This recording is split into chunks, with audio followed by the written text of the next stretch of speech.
bom dia, boa tarde, boa noite, bom tudo para você que tá aí.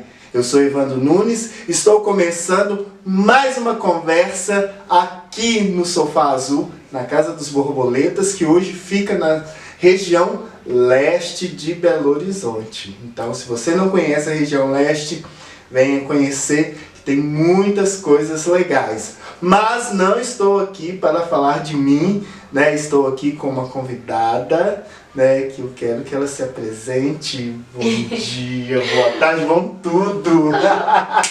Bom dia, boa tarde, boa noite, bom tudo pra gente, né? Eu me sinto muito privilegiada de estar aqui na Casa dos Borboletas, tranquila, super à vontade, inclusive. Eu sou Suelen Sampaio, sou dançarina, professora, preparadora corporal, produtora cultural. A gente é múltiplo, né? Porque eu costumo dizer que a meta é não passar fome. Então a gente faz de tudo pra sobreviver como sobrevivência na vida. Sim, não, e trabalhar com arte é isso, né? É. Infelizmente, né? Sim. Nesse país que não valoriza, né? Não valoriza mesmo, mas assim, a gente vai caminhando, vai entendendo uma coisa, reconfigurando a rota, vai uma hora não dá certo, vai pro outro lado, mas a gente segue caminhando. Ai, que massa! Suelen Sampaio. Aqui, me diga, qual foi o momento que, assim, na sua vida, que você falou assim, eu quero ser artista? Eita, Lili, vamos lá, vamos falar das nossas raízes. Por favor. Minha mãe, ela sempre foi uma pessoa muito cultural, vamos dizer assim. Então a minha mãe, ela sempre sou eu e mais 3 irmãos, né? Sim, Somos sim. 3 meninas e um menino. Então na época da escola, minha mãe, qualquer curso que aparecia, minha mãe colocava a gente pra fazer tudo. Desde bordado a informática avançada, média, perto de casa, longe de casa, pra ir a pé, pra pegar carona, a minha mãe botava. E aí chegou um momento, e minha mãe sempre gostou muito de capoeira, assim. Então chegou um momento que minha mãe botou a gente pra poder fazer capoeira. Aquela coisa da capoeira. E fomos, assim. A minha mãe realmente, ela sempre trouxe pra gente, contava história, brincando, encenando, fazendo fantoche, fazendo vozinha, imitando voz. Então, de alguma forma, tipo assim, muito cultural, assim, também, né? E aí chegou um momento, aí eu fui pra igreja. Aí a maioria das pessoas que eu conheço sempre tem uma fase evangélica, tranquila. E aí eu fui pra igreja, assim. E nesse meio tempo eu fazia parte de um centro infanto-juvenil, que na época era que você entrava lá, tipo assim, criança de 6 a 14 anos. Então eu ia pra escola, dava o horário da escola, saía ali 11h30, eu ia pra creche, né, que é esse centro infanto-juvenil, e ficava até 5 da tarde, enquanto minha mãe trabalhava. E lá tinha teatro, música, dança, não sei o quê. Só que é isso, aí eu fui já atingindo uma idade que eu já conseguia dizer o que eu queria fazer, o que eu não queria. Então com meus 13 anos eu decidi ir pra igreja. E aí eu fui pra igreja e nessa igreja tinham 2 grupos de dança, assim, que era o Querigma, que era um grupo só de homens, e tinha o Ministério Agnes, que era um grupo só de mulheres. Então, eu queria muito fazer parte daquele grupo, só que pra poder fazer, primeiro você tinha que seguir ali na risca os mandamentos da religião, e segundo que você tinha que ter uma idade, já ser batizado e tal. Eu falava, eu quero aquilo. Consequentemente, eu saí da capoeira. Eu falava que a gente entende, né, que infelizmente as pessoas ainda têm essa conduta de achar que é da macumba. Nem sabe se na verdade qual que é o termo, a palavra macumba quer dizer. Então começa a achar que tudo já é no lugar pejorativo da coisa, né? Então eu saí e consegui entrar nesse grupo. Fiz ali o curso de pré-batismo, batizei, entrei pra esse grupo. E aí chegou um determinado momento que minha mãe, tipo assim, incomodada, por que você deixou de fazer capoeira? Não acho legal, Deus não vai ficar... E eu acho legal que minha mãe, na época, já dizia, né, tipo assim, Deus não vai ficar triste com você porque você faz capoeira, tipo assim, não tem nada a ver, mas a gente... é uma tipo coisa. Isso, né? Você vai ficar muito feliz, falando. Mas a gente já é tão condicionado nessa questão da religião, dos dogmas, né, da igreja, que a gente começa a se deixar influenciar e viver. Então, saí de tudo e fui pra igreja, me dediquei assim, 100% a igreja, assim.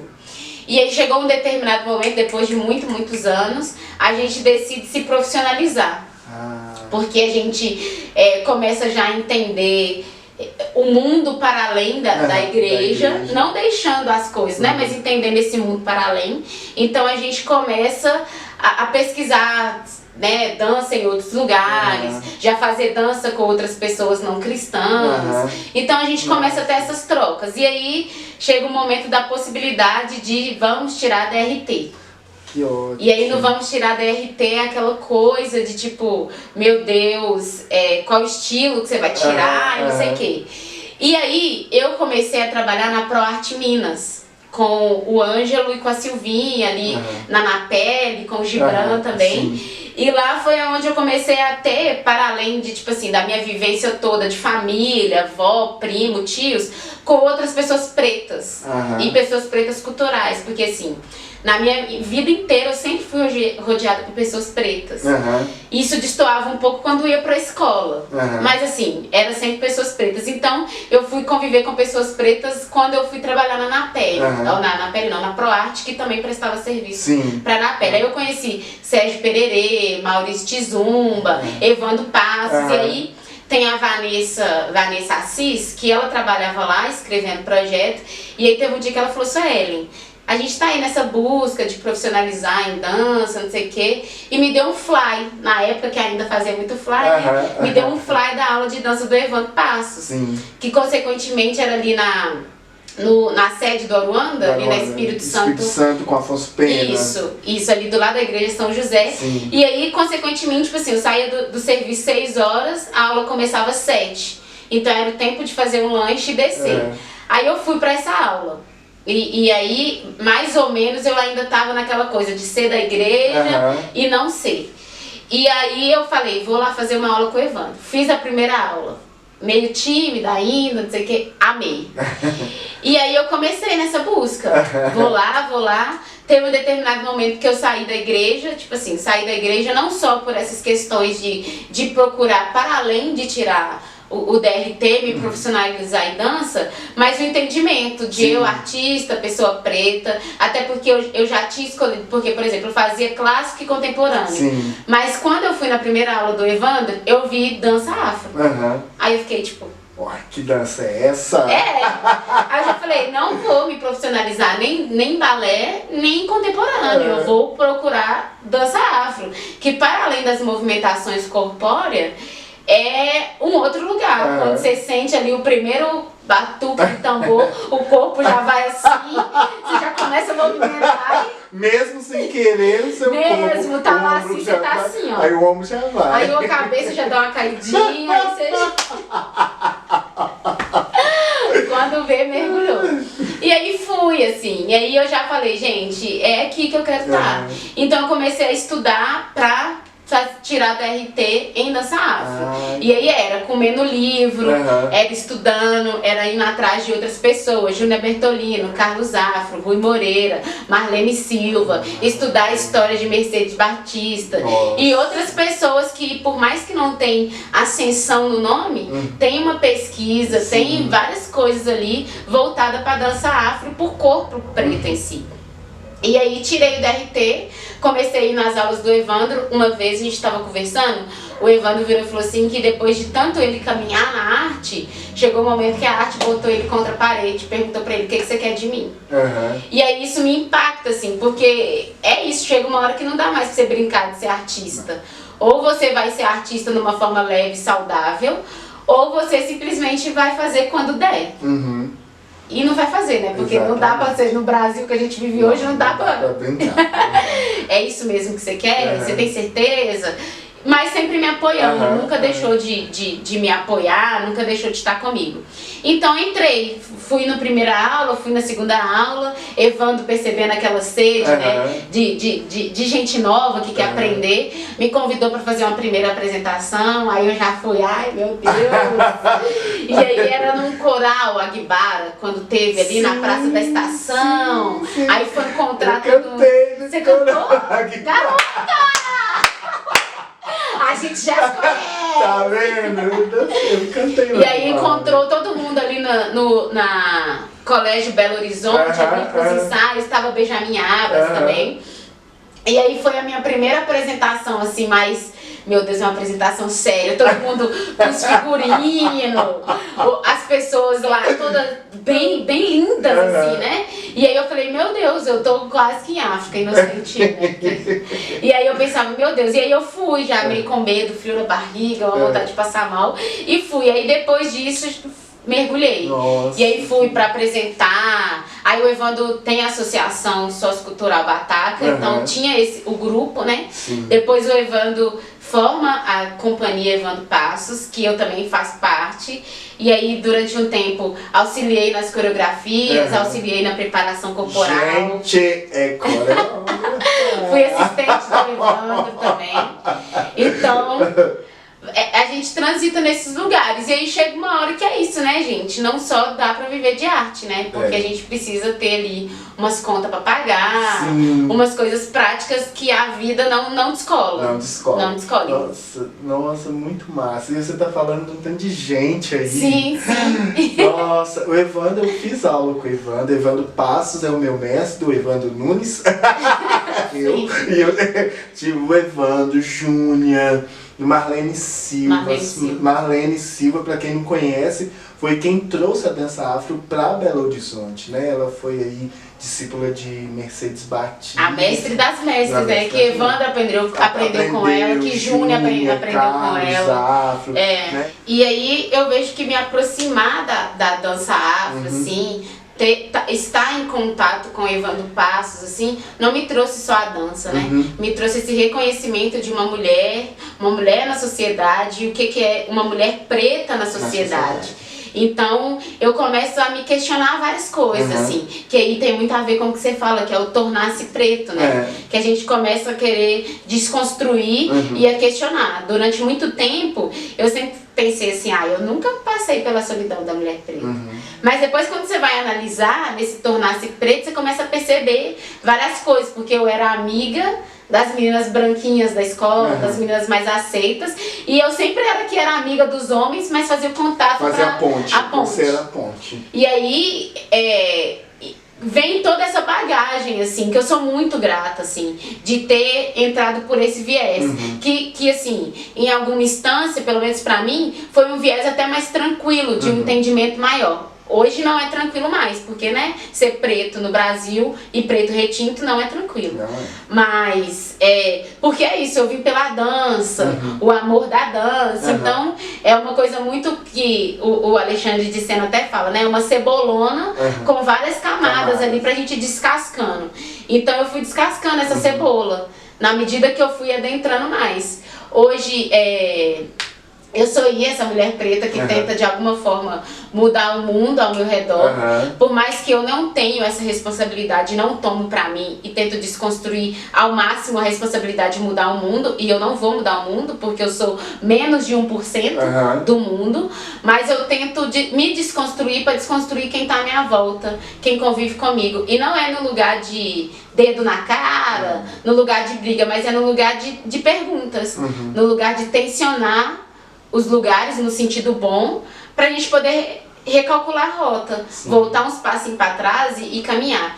Então eu vejo que a arte, ela trouxe esse conhecimento pra mim enquanto essa mulher, sabe? Essa mulher preta, essa mulher filha, ensinar também a minha mãe. Eu lembro que eu me reconheci como mulher preta com 20 anos. A minha mãe nunca também fez com que a gente não fosse vista como preta, tá? Minha mãe sempre estava ali explicando da forma dela, do jeito dela, com todo o amor e afeto, erros e acertos.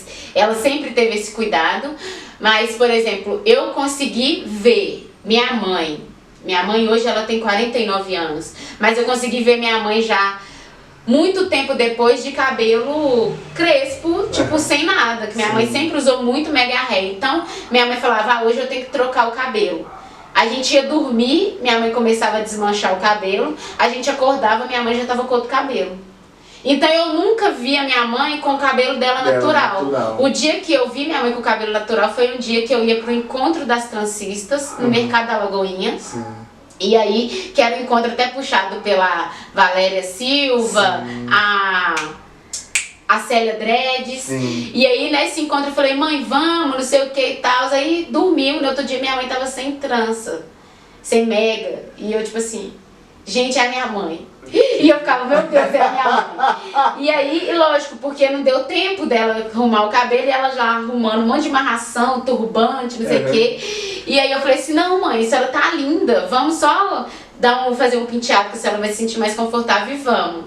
E aí esse dia pra mim foi muito importante, porque depois de 21 anos aí, ou 20 anos, eu não lembro mais ou menos a data, eu vi minha mãe, tipo assim, de cabelo crespo, assim. E aí, desde quando eu nasci até minha fase jovem, eu nunca tinha visto minha mãe com esse cabelo. Então, a arte também me trouxe isso, de levar para minhas irmãs por que elas alisam o cabelo, porque fazer minhas irmãs, principalmente minha irmã mais velha, conseguir usar uma trança, que ela era sempre muito resistente, não vou usar. Então, eu não fui lá já, você tem que parar de usar. Mas eu mostrava, olha esse vídeo aqui.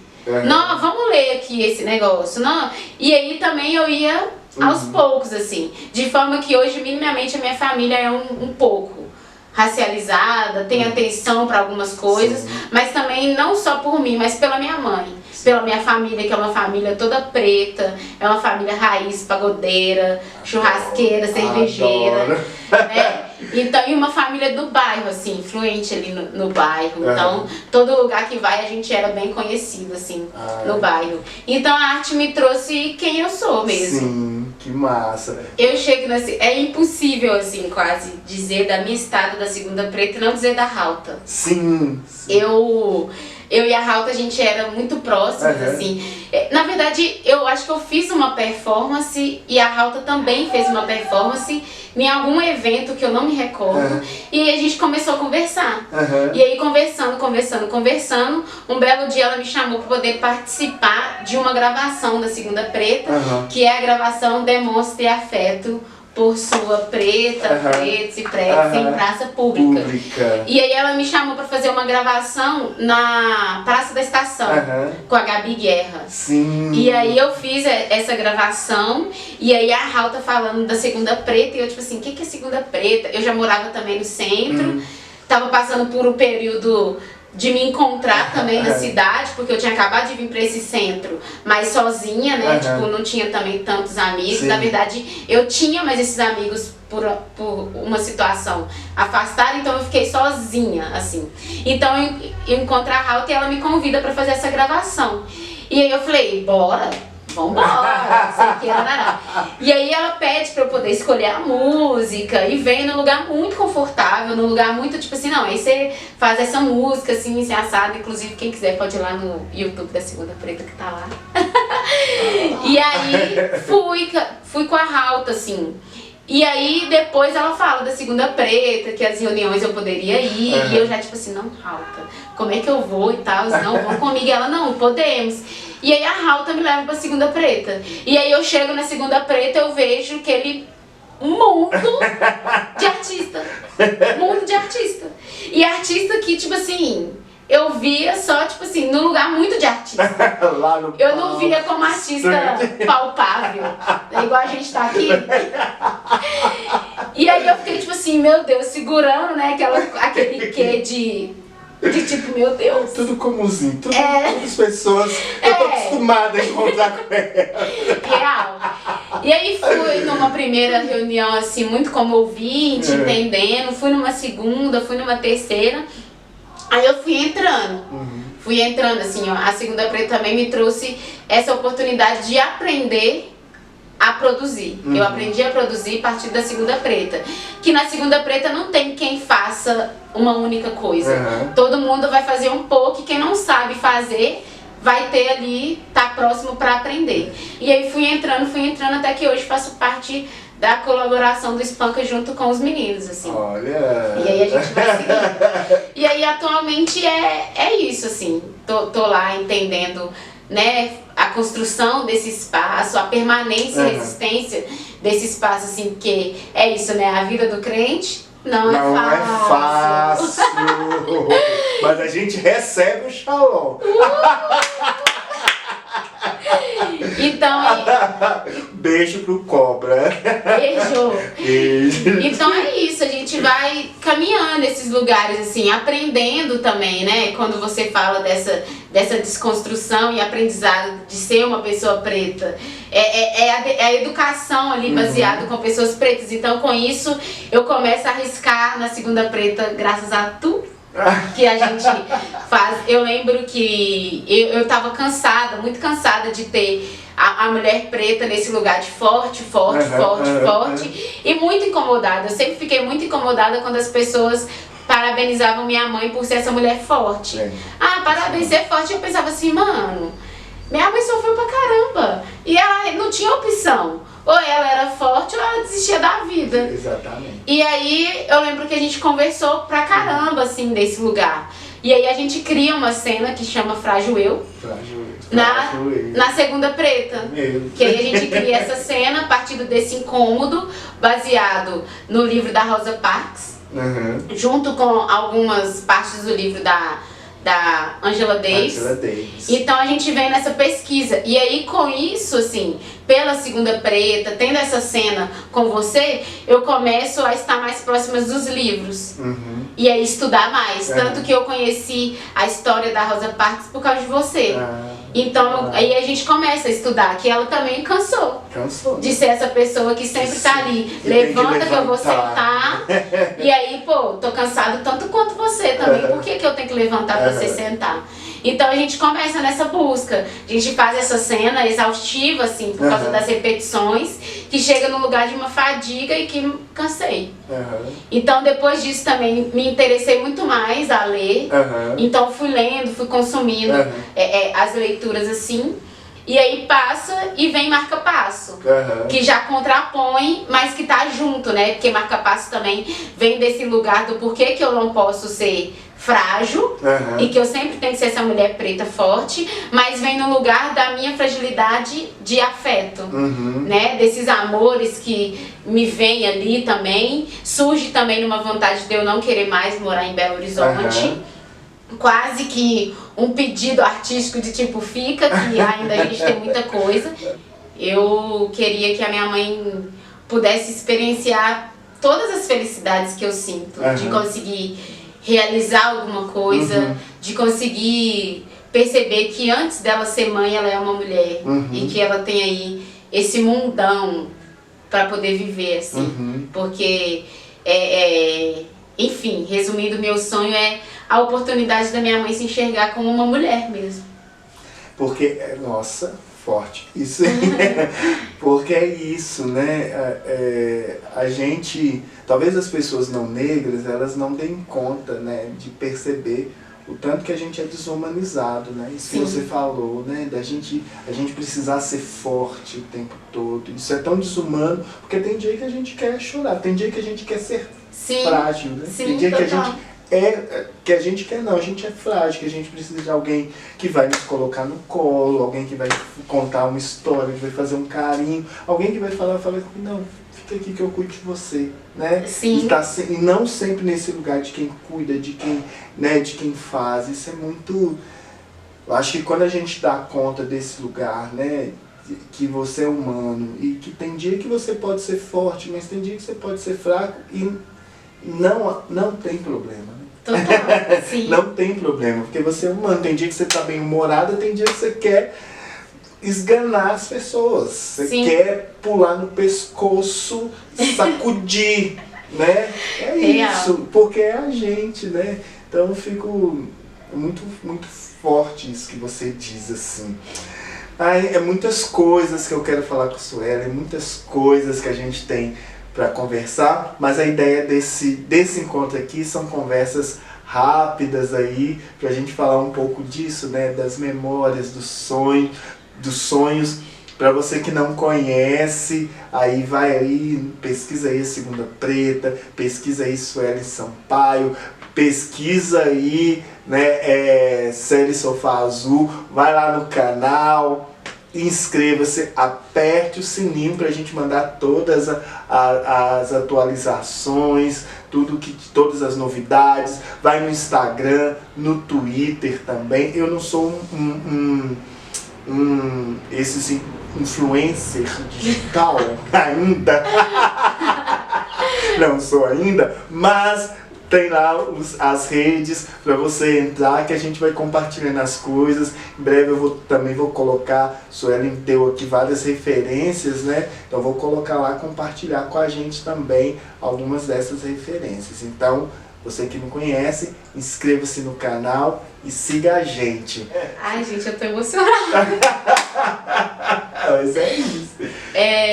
Na vida, assim, minha palavra de ordem é fé. Fé. Porque eu acho que é isso, a gente precisa ter fé na gente, sabe? A gente precisa ter fé nas nossas verdades, no que a gente acredita, assim. É fé comigo, fé você com você mesmo. E depois a gente vai ter fé com o mundo, a gente vai ter fé com as outras coisas, pessoas e conquistas, assim. Mas de início eu acho que a palavra é fé, fé pra tudo. Tanto que eu tenho até fé tatuada em Urubá. Em mim. Mas a palavra de ordem que eu sigo na minha vida é fé. Que massa! É isso, Brasil! Se a gente não tiver fé, a gente não caminha, né? A gente não dá conta de seguir, porque não é fácil, né? Não é fácil, mas a gente vai, porque a fé não costuma falhar. Obrigado, Brasil! Beijos, beijos, beijos. Arrasou, amora! Muito obrigada! Ai, você me emociona!